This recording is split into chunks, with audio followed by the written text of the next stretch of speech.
Потребен ни е процес на национално помирување, жртвување на личните заради државните интереси и сплотеност за иднината на нашите деца.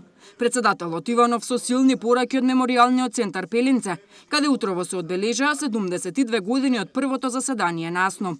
Иванов посочи дека многумина не очекувале мала држава како Македонија да биде толку отпорна на заканите од илегалната миграција, но земјава успешно се соочи со првиот бран мигранти и покажа дека има армија и полиција што може да ја чуваат границата.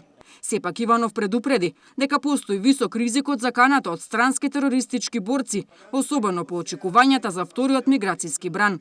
Од Пелинце, македонскиот председател го поздрави политичкиот договор кој го потпишаа 4 партии и порача дека сега следува потешкиот дел, а тоа е да се исполни договореното и да се одржи дадениот збор, бидејќи од тоа не зависи само разврската на кризата, туку и иднината на Македонија и граѓаните.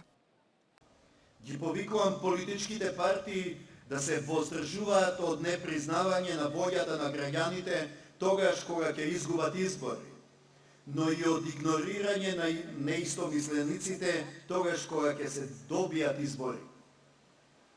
Медиумите да се воздржуваат од ширење паника, страв и штетен сензационализам. Новинарите мора да бидат чувари на вистината и да бидат совест на општеството.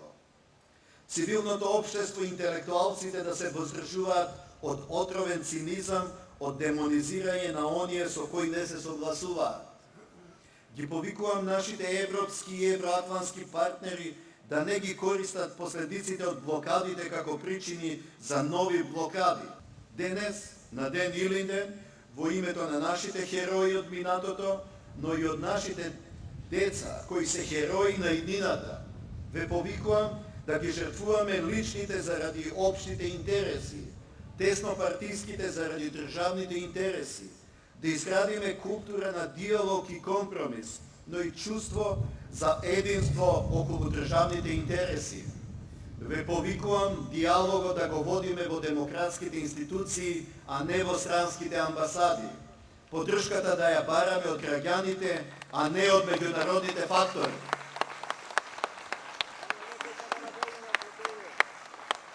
Само така ќе ставиме крај на спиралата на поделби.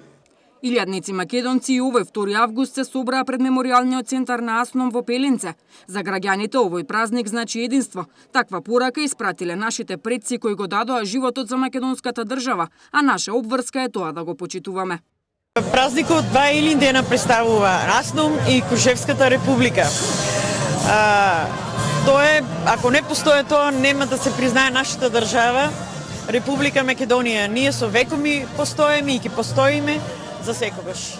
Овој празник е најголемо богатство за македонскиот народ.